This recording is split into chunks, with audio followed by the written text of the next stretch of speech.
1 Samuel, capítulo 16, versículo 4. Diz assim: Samuel fez o que o Senhor disse quando chegou a Belém. As autoridades da cidade foram encontrar-se com ele, tremendo de medo, e perguntaram. Olha para você ver o que é um profeta chegar numa cidade, irmão. O profeta, quando pisou na divisa de uma cidade com a outra, a galera chegou tremendo. O que aconteceu? É assim que vai ser. Quando você chegar, os demônios têm que sair. Amém, amado? Amém ou não?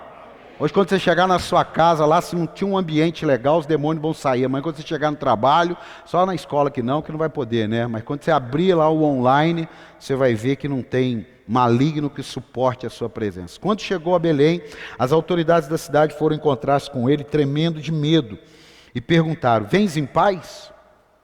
Respondeu Samuel: Sim, venho em paz. Vim sacrificar ao Senhor. Consagrem-se e venham ao sacrifício comigo. Então ele consagrou Jessé e os filhos dele e os convidou para o sacrifício.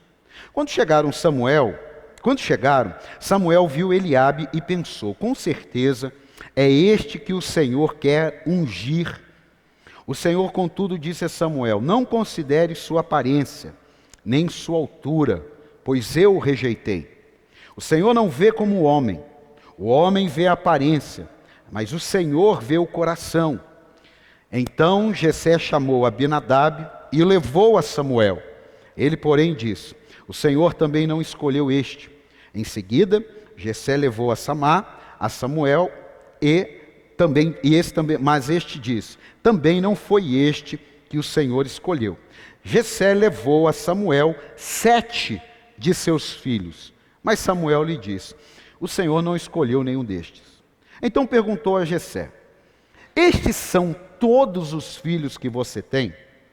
Jessé respondeu: ainda tenho o caçula, mas ele está cuidando das ovelhas. Samuel disse: traga-o. Não nos sentaremos para comer enquanto ele não chegar. Jessé mandou chamá-lo e ele veio. Ele era ruivo, de belos olhos e boa aparência.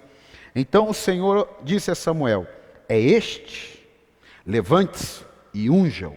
Samuel apanhou o chifre cheio de óleo e ungiu na presença de seus irmãos. E a partir daquele dia, o Espírito do Senhor apoderou-se de Davi e Samuel voltou para Ramá. Diga bem forte assim: o meu lugar está guardado. Tá, agora que você sabe o que você vai falar com fé. O meu lugar está guardado. Dá um aplauso a Jesus aí, aleluia. Glória a Deus. Não, eu acho que eu vou acabar perdendo a mania fala para o irmão que está do seu lado, diga para o irmão que está do seu lado, cumprimente o irmão que está do seu lado. Você vai acabar sumindo da igreja, porque não vai poder. Escute, existem momentos que parece que algo está dando errado em nossas vidas, como se o inesperado confundisse Deus. Esse texto é a prova de que isso não acontece.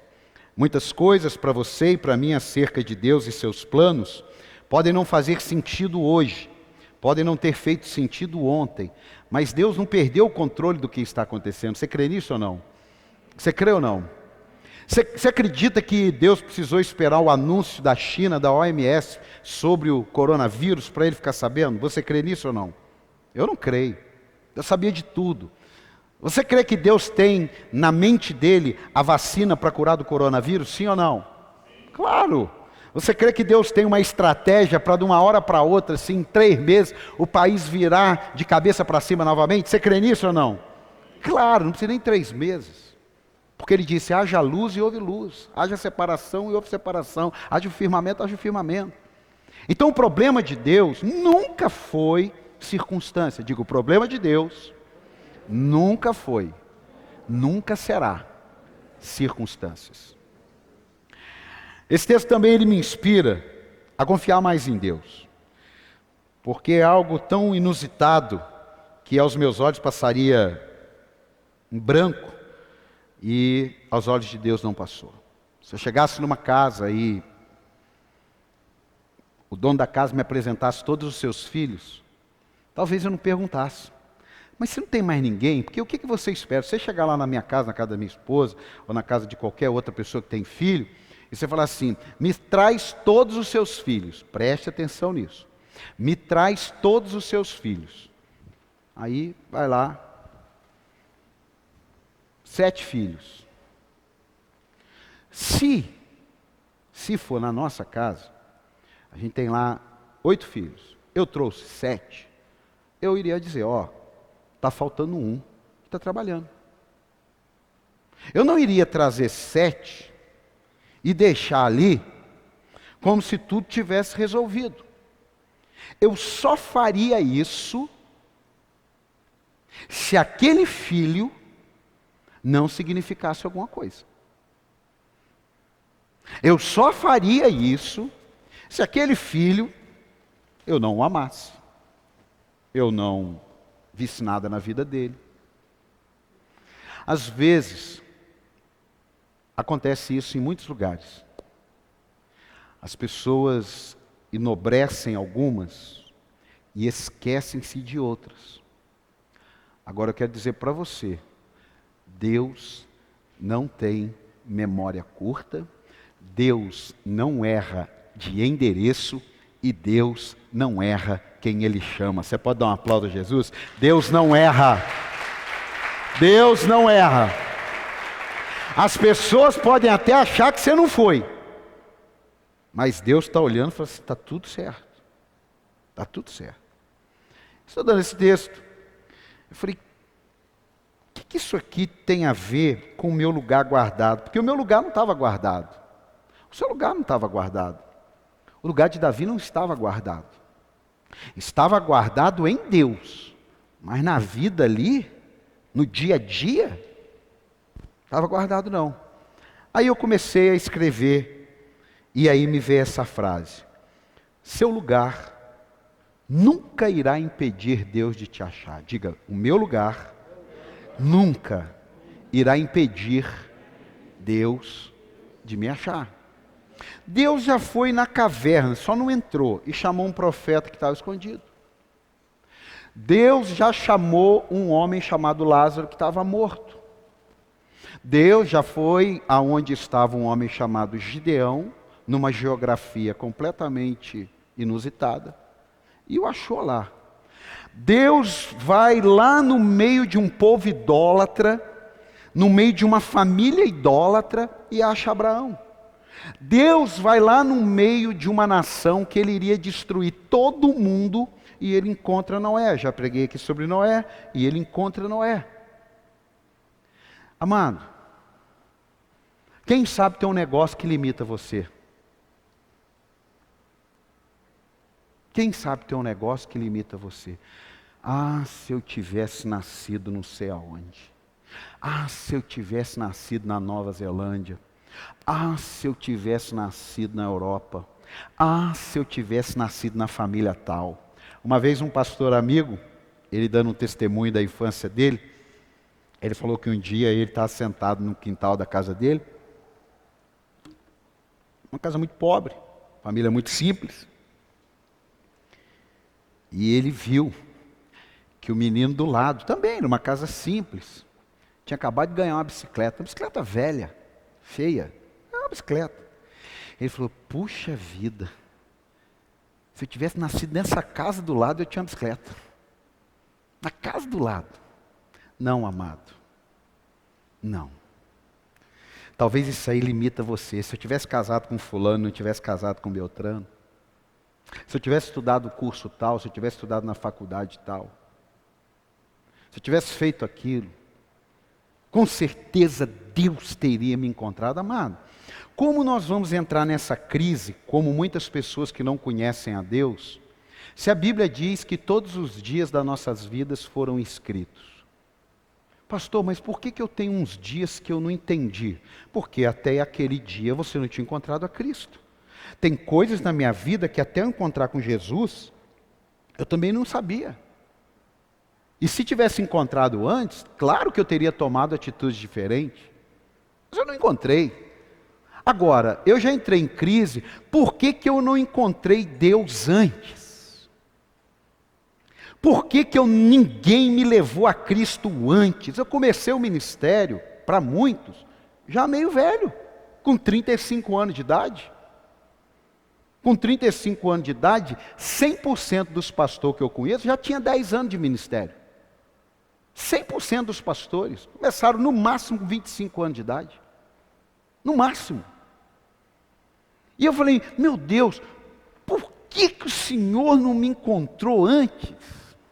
Até que um dia eu ouvi uma mensagem sobre propósito. E eu entendi que Ele não me encontrou nem antes e nem me encontrou depois. Ele encontrou no dia que Ele marcou. O que Deus está fazendo na tua vida e o que Deus começou a fazer na tua vida foi naquele dia que você o encontrou. E fique em paz, porque o tempo não vai mudar o que Deus vai fazer na tua vida. Você está entendendo isso ou não? Não vai mudar. O Davi, ele estava lá, eu escrevi aqui, ó. O Davi, ele estava lá no meio do mato, ninguém mandou nada para ele. Quando o profeta chegou e perguntou se tinha mais alguém, aí que foram lá buscá-lo. Amados, se Davi tivesse ali, não teria nem graça essa história. Porque quando falasse, vem os filhos, ia lá ele. Mesmo que alguns não gostassem dele, os irmãos não gostassem, ele ia lá. Não, mas ele estava lá escondido.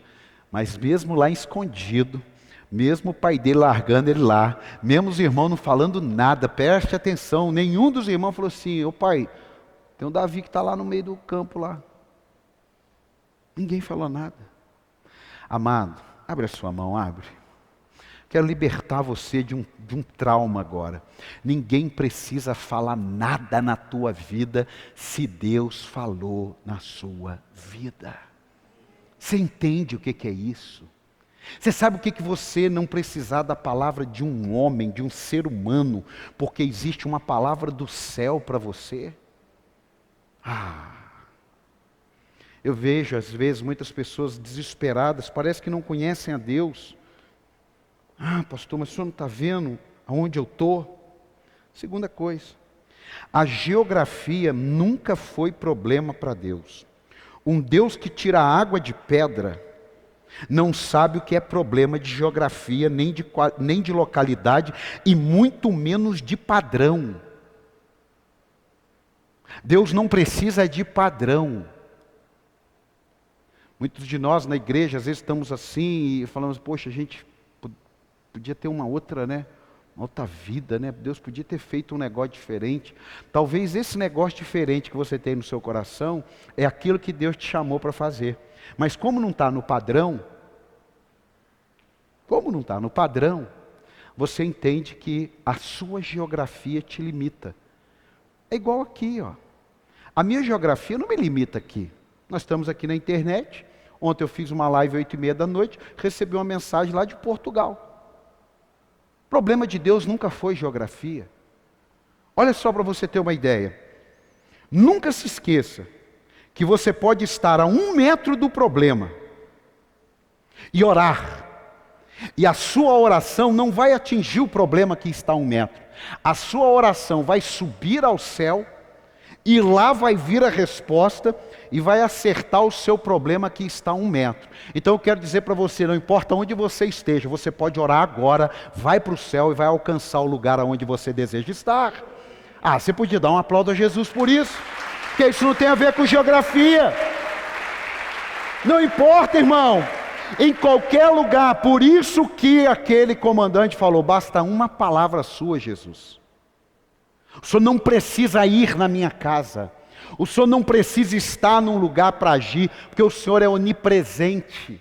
O senhor está em todo lugar. Agora, estar em todo lugar não significa que o senhor vai liberar uma palavra. E eu estou pedindo para o Senhor agora, libera uma palavra lá para o meu servo ser curado, e ele será curado. Jesus não precisou nem ir lá. Meu amado, escute isso. O apóstolo Paulo, com toda a sua religião, correndo nas suas veias o desejo de matar, e Deus vai lá e o encontra, e muda a sua história. Sabe o que eu vejo que muitas vezes acontece com pessoas que têm a sua história mudada? Preste atenção nisso. Você que está aí na internet, preste atenção nisso. Eu vejo que muitas pessoas que tiveram a sua vida mudada, Deus hoje vai fazer o que fez com Davi. Espera aí, pastor, não entendi não. Sim. Muitas pessoas que tiveram a sua vida mudada, cometeram um grande engano e erro, e Deus vai fazer hoje o que Deus já fez com Davi. Vamos para a Bíblia. 2 Samuel capítulo 7. Olha só o que diz 2 Samuel capítulo 7. Agora, pois, diga ao meu servo Davi. Deus está mandando um recado para Davi através de um profeta. Agora, pois, diga ao meu servo Davi. Assim diz o Senhor dos Exércitos: eu o tirei das pastagens, onde você cuidava do rebanho, para ser o soberano de Israel, o meu povo. Sempre estive com você por onde você andou, e eliminei todos os seus inimigos. Agora eu o farei tão famoso quanto os homens mais importantes da terra. Sabe o que Deus estava fazendo com Davi? Ô Davi, nunca se esqueça de onde você saiu. Eu vejo que muitas pessoas entregam a vida a Cristo, se batizam, se convertem, se envolvem na casa de Deus. Deus abençoa, Deus restaura o casamento, Deus traz a cura, Deus abençoa o ministério. E com o passar do tempo, se esquece da onde veio, esquece a sua origem, não para ficar atrelado a ela, mas esquece que um dia, numa geografia aonde ninguém ia, Deus foi lá e tirou. Só que não tirou para matar, tirou para colocar na nobreza. Deus quer você na nobreza, amado, porque nobreza não é riqueza. Nobreza não é riqueza. Nobreza tem a ver do lado de dentro. Você pode ser rico e não ser nobre. Você pode ser pobre e ser nobre. Você está entendendo isso ou não? Davi, você nunca se esqueça que eu fui lá no fim do mundo e tirei você, te dei livramento, te dei posição, te dei status, vou te fazer como os mais importantes dessa terra. O dia que você for lá em Israel, você vai ver que Davi lá é mais adorado que Jesus. Davi é mais adorado que Jesus. Então, meu amigo, quando a sua geografia for mudada por Deus, não esqueça de onde Ele te tirou. Sua vida só pode ser mudada por um poder transformador. Sabe por quê? Coloca para mim aí Isaías 40, verso 3. Diga bem forte assim: o meu lugar está guardado. Alguns aqui já estão no lugar. Eu confesso para você que eu já estou no meu lugar, agora é só. Mas para alguns aqui ainda não encontrou o lugar. Mas o fato de você não encontrar o lugar não significa que o lugar não está guardado para você. Você podia dar um amém e um aplauso de Jesus aí. O fato de você não ter encontrado, porque Davi não estava lá, irmão, mas tinha um lugar guardado para ele.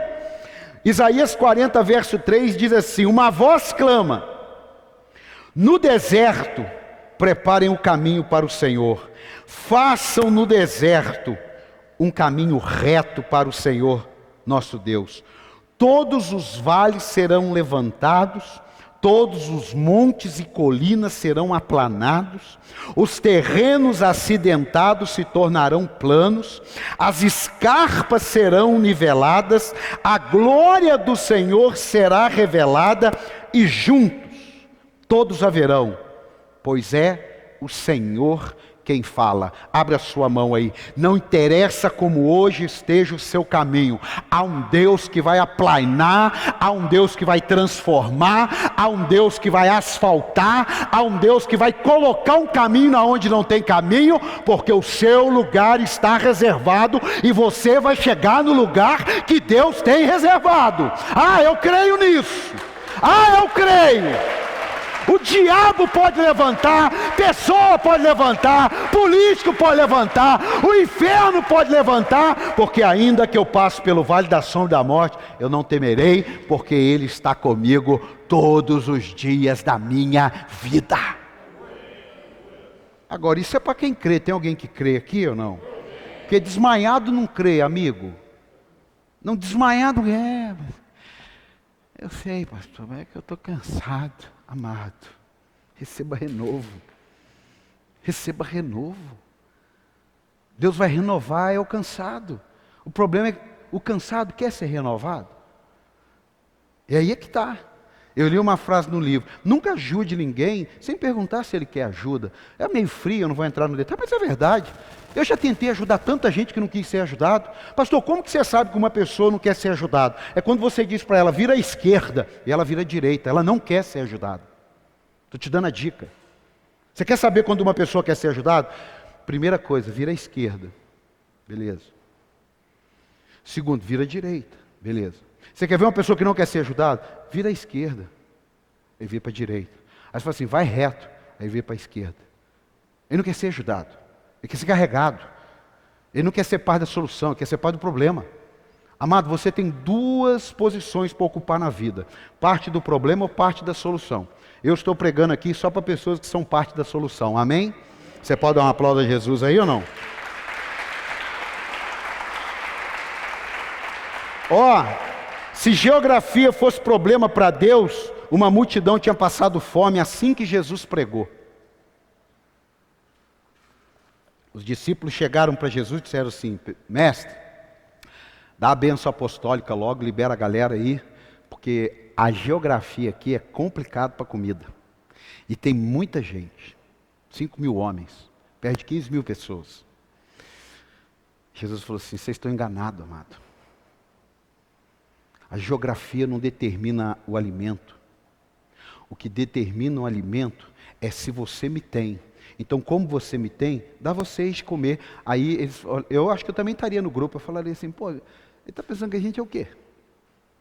Dá a gente comer? Tem 5 pães e 2 peixinhos. Falou, olha aqui, traz para mim. Você sabe por que tem muita coisa que a gente não consegue multiplicar na vida? Sabe por quê? Porque a gente não entrega para Deus. A gente fica para a gente. Aí eu só tenho 2 pãezinhos, 5 pãezinhos e 2 peixes. Não, o pastor fez um desafio lá, pediu R$100, é o último R$100 do mês. Não, não tem como. Irmão, amado, a sua geografia nunca vai determinar se Deus vai, se Deus pode, se Deus quer. Nunca. Olha o que diz 1 Coríntios capítulo 1, coloque aí. 1 Coríntios capítulo 1. Pastor, o meu problema é o seguinte, eu não me sinto assim com essa fé toda. Eu não me sinto essa pessoa capaz que o senhor está falando. Eu não me sinto, porque eu nasci num ambiente, ou eu convivo num ambiente, eu tenho uma limitação cultural ou até intelectual. Tem pessoas que são tímidas porque estudaram pouco, fizeram até a 4ª série, 5ª série. Então, pastor, o senhor fala esse negócio, é bonito para alguém, mas para mim não, porque eu não tenho condições. Eu quero dizer para você que você acabou de dizer para Deus que você está pronto para ser usado. Não, ninguém entendeu. Eu quero dizer para você que você agora acabou de dizer para Deus, eu estou pronto para ser usado. Quem crê na Bíblia? Mas quem crê mesmo? Você está na internet aí, você crê na Bíblia? E está dizendo assim, o pastor está falando motivação aí, mas para mim não serve não. Então vamos para a Bíblia. 1 Coríntios capítulo 1. Irmãos, pensem no que vocês eram quando foram chamados. Poucos eram sábios segundo os padrões humanos. Poucos eram poderosos. Poucos eram o de nobre nascimento. Mas Deus escolheu o que para o mundo é loucura para envergonhar os sábios, e escolheu os que para o mundo é fraqueza para envergonhar o que é forte. Ele escolheu o que para o mundo é insignificante, desprezado, e o que é nada, para reduzir a nada o que é. Por quê? A fim de que ninguém se vanglorie diante dele. Você vai ficar de pé e vai dar um aplauso a ele. Você vai ficar de pé e vai dar um aplauso a ele. Porque ele não divide a glória dele com ninguém. Você está na sua casa, fique de pé, porque eu e você não vai estar aqui não. A galera que canta não era para estar aqui não, mas porque Ele fez. Então o que Deus faz lá na tua empresa, o que Deus faz aqui na igreja, o que Deus faz lá na sua faculdade, o que Deus faz lá na sua profissão, se você achar que é porque você é o bom, porque você é o cara, porque você é o tremendão, vai acontecer o que aconteceu com o rei, que quando ele olhou a grandeza do reinado, quando ele olhou a grandeza do palácio, ele falou: isso tudo é porque eu sou bom. Ele virou um animal e ficou um ano nas montanhas com o cabelo grande, com a unha grande. Sabe por quê? Não deu glória a Deus, mas eu e você louvamos o nome dele. Aleluia! Quando Deus me chamou, eu falei assim: gente, deixa eu explicar uma coisa para vocês. Deus me chamou para fazer uma obra. Você não tem jeito. Você é muito assim. Você é muito assado. Eu não vejo que do seu jeito vai dar certo. Se eu tivesse acreditado nesses fracassados, hein? Se eu tivesse acreditado nesses derrotados de Satanás, hein? Ah, se você está acreditando em quem está te dizendo isso, meu amado, eu vim aqui liberar uma palavra para você. Deus escolheu você porque você não é, para que Ele envergonhe quem é, para que o nome dEle seja glorificado. Aplaudam a Ele aí, aleluia!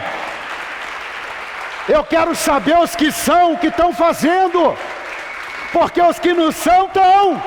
Eu quero saber os que são, o que realizaram, porque os que não são. Ei, meu amado, se você diz: Senhor, eu não me vejo um dia pregando o evangelho, eu não me vejo um dia sendo dono de uma empresa, eu não me vejo um dia, Senhor, mas eu confio no Senhor.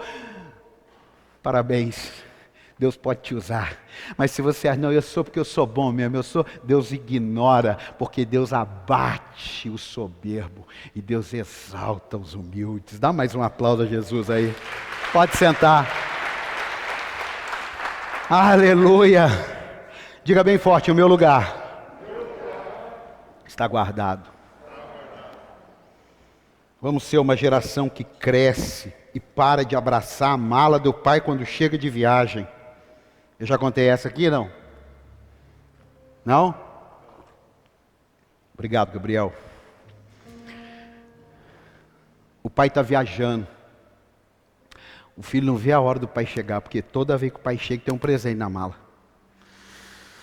Toda vez que o pai chega tem um presente na mala. Toda vez. Aí ele chega, o pai morrendo de saudade, ele abraça a mala.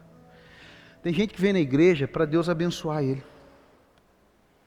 Ele vem porque ele tem medo de ir para o inferno. Tem muitos cristãos que, se eles não tivessem medo de ir para o inferno, eles já não estariam mais na igreja. Eles estão na igreja de medo de ir para o inferno. É igual aquele filho do pai do filho pródigo, o irmão do filho pródigo, que ele está, mas ele não sabe o que está acontecendo. Ele está entendendo que só dele estar aqui nessas quatro paredes, ele vai para o céu. Então ele está. Não é o seu caso, amém, amado? Amém? Não é o seu caso, mas tem muita gente assim, nem na internet, em algum lugar desse universo. Ele abraça a mala. Tem muita gente que entra ano e sai ano, ele abraça só as bênçãos de Deus. E o dia que o pai não viaja, o dia que o pai não traz um presente, ele continua jogando videogame, ele continua deitado no quarto, porque o pai fala assim: não, hoje não tem presente não. Ele não abraça mais a mala porque não tem presente. E não abraça o pai, porque não interessa. Vamos parar de abraçar a mala. Vamos abraçar o Pai. Posso ouvir um amém? Por isso que, em último lugar aqui, ó, o esquecimento de alguém não significa que Deus esqueceu de você. Diga, o esquecimento de alguém não significa que Deus esqueceu de você. Ó, tem um lá no campo, mas eu acho que aquele lá não deve ser não. Se não foi os que estão aqui, eu acho que não deve ser o que está lá não. Não, é o que está lá mesmo. É o que está lá. A Bíblia diz que uma mãe, ainda que amamente um filho, até pode esquecer dele. Mas o Senhor nunca, nunca, nunca se esquece de ninguém. Talvez hoje você esteja se sentindo esquecido. Eu já tive um momento assim. Eu vou te contar um testemunho agora. Num determinado dia de 2016, segundo semestre, graças a Deus eu não guardei esse dia. Num determinado dia de 2016, no segundo semestre, eu nunca pregaria que Deus não se esquece de ninguém. Porque eu estava me sentindo esquecido de Deus. Esquecido. Parece que Deus olhou para mim e disse: eu não quero mais saber nada de você. Nada. Nada. Porque algumas coisas não estavam acontecendo, algumas coisas não estavam acontecendo. E um dia eu saio de um culto aqui, cheio de coisa para pagar, enrolado, umas coisas não aconteceram, as igrejas, o inferno se levantando. E existiam contas que se eu não pagasse, tipo aluguel aqui, eu teria que sair daqui. Um dia no segundo semestre de 2016. Nunca vivi um dia desse na minha vida, nem com Deus, nem sem Deus, nem andando com demônio, com diabo, nada, nada. E 3 horas da tarde, eu peguei tudo que podia para pagar o aluguel. Não tinha mais cartão de crédito, não tinha mais crédito, não tinha mais conta bancária, não tinha mais saldo, tudo estourado.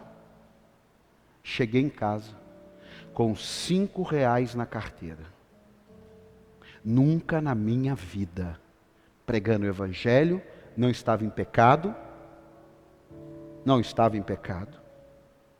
acreditando naquilo que Deus falou.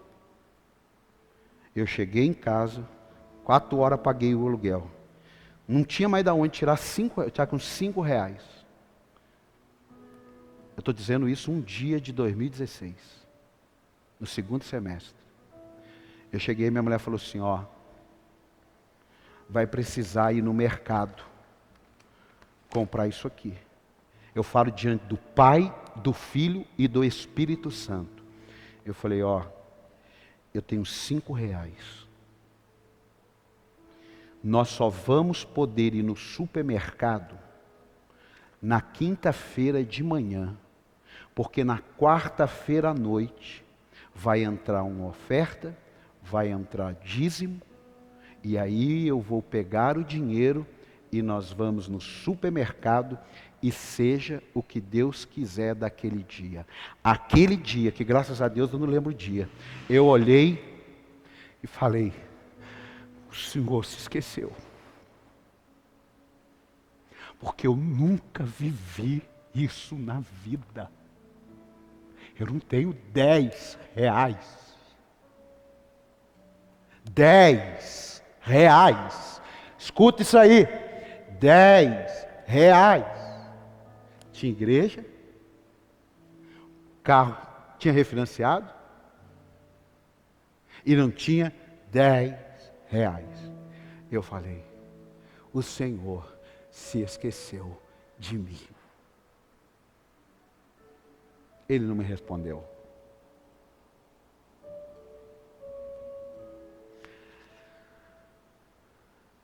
Eu continuei semeando e chorando, porque eu me lembrava, ainda que uma mãe se esqueça do filho, não vai me esquecer. pela minha perseverança, loucura, sei lá, eu continuei. E Deus começou a virar uma chave. E Deus começou a virar uma chave. E teve um dia que eu olhei e falei, o Senhor me perdoe. Mas para mim o Senhor tinha me esquecido. E aí, Ele falou isso aqui. E eu vou compartilhar com você.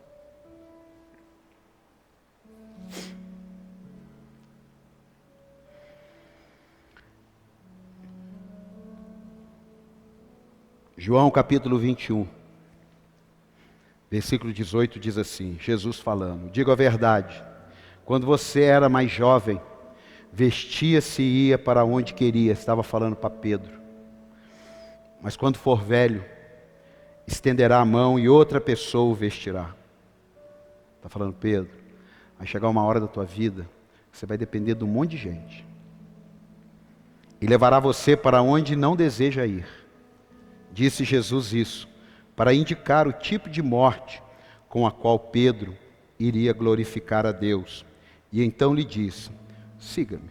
Um dia Deus falou isso comigo, siga-me. Eu sei o que eu estou falando. Eu sei o que eu estou falando. Eu, por um chamado, abri mão da coisa que eu mais amava fazer, venda. Só que chega numa hora que tem esse dia aqui, ó. Atos, capítulo 12, coloca para mim. Versículo 6.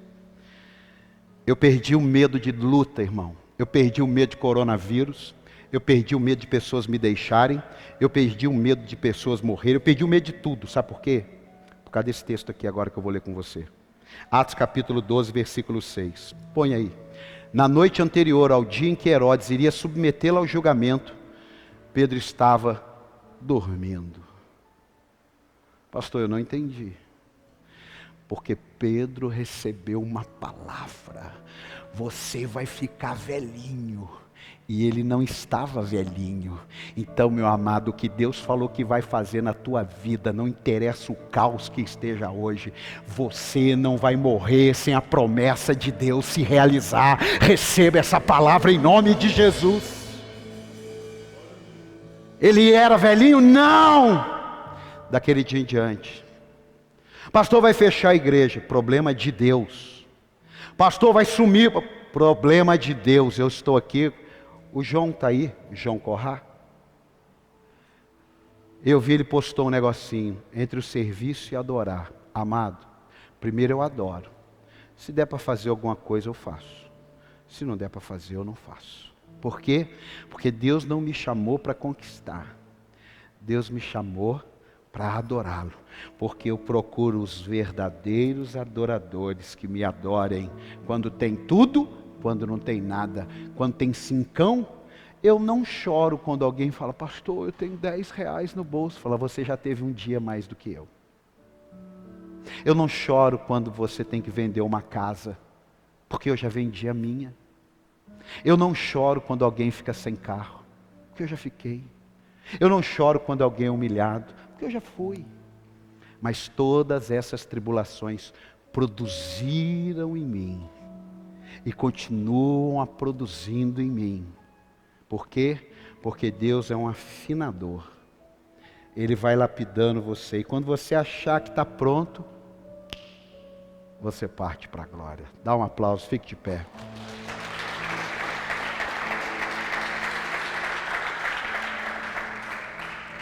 Não tenha medo, irmão. Seu fracasso atual não te define. Basta você rever suas atitudes. Eu termino aqui dizendo 3 coisas para você. Seja fiel naquilo que você faz.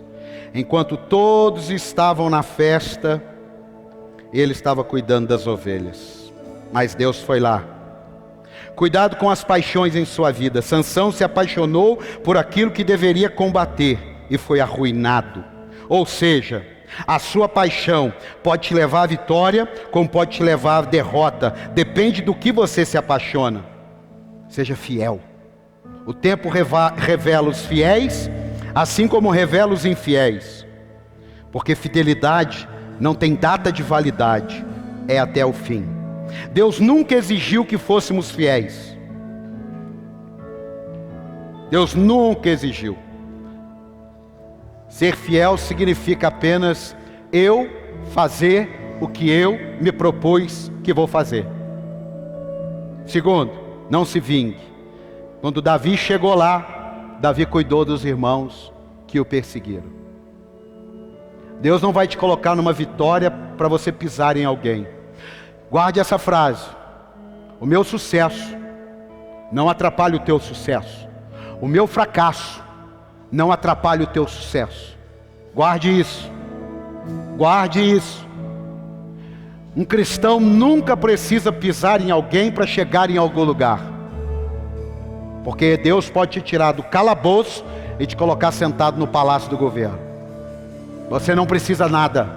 Você só precisa confiar. E em último lugar, aprenda a esperar. Entre a chamada e o trono foram perto de 15 anos. Pare de acreditar nesses testemunhos de 5 minutos, como se tivesse acontecido em 5 minutos. Eu estou contando hoje sobre um dia do segundo semestre de 2016. E nós estamos em junho de 2020. Não foi no segundo dia de 2016. Ainda me custou muita lágrima, ainda me custou muita renúncia, ainda me custou muita enfermidade. Muita. Não tenha medo. Não tenha medo. Não temas. A coisa que eu mais li era: não temas. Havia uma vergonha, mas não havia medo. Seu lugar está guardado, meu irmão. Pastor, mas se tiver alguém sentado? Tem que ler Bíblia. Se tiver alguém sentado na cadeira que é sua, o meu Senhor contou que vai chegar alguém e vai dizer: por favor, se levante, porque chegou o dono dessa cadeira. Ah não, você não está entendendo não, porque chegou o dono dessa cadeira. Existem lugares que hoje estão ocupados por servos de Deus, mas eles não vão ocupar a vida inteira pela lei natural da vida. E Deus falou comigo: pode se preparar, porque aquela cadeira é sua. Tem cadeiras que hoje estão ocupadas, e não é pelo inimigo, é por alguém de Deus. Mas a lei natural da vida é: vai passar, a cadeira vai ficar, e alguém vai sentar lá. Existem cadeiras que você nunca imaginou que iria sentar, mas o seu lugar está guardado. Aplaudam a Ele. O seu lugar está guardado. O seu lugar está guardado. Ei! Segundo a cultura judaica, segundo a cultura judaica, nunca Davi teria a chance de ser ungido rei, porque os filhos, para serem ungidos, eram apresentados por idade. Primeiro, o menos velho, o outro. Normalmente, o primeiro já tinha passado 7. Nem tempo, nem idade, nem cultura, nem lei dos homens vai impedir eu e você de ocupar as posições que Deus reservou para nós. Tem pessoas que foram demitidas, mas já tem uma cadeira prontinha para você. Tem pessoas que perderam a empresa, mas já tem uma cadeira prontinha para você. Tem pessoas que estão perdendo a saúde, calma, já tem uma prontinha para você. Pastor, tem pessoas que morreram, mas eles estão assentados nas regiões celestiais. Eles estão esperando que eu e você nos assentemos para que o próprio Deus possa nos servir, porque toda lágrima é enxugada por Ele, e jamais vamos sentir a dor, a saudade, a crise que nós sentimos nessa terra, porque eu não estou aqui por causa de 100 anos, eu estou aqui por causa de uma eternidade. Você pode levantar suas mãos e adorar o Senhor. Você pode levantar suas mãos e adorar ao único que é digno de todo louvor, de toda honra e de toda glória.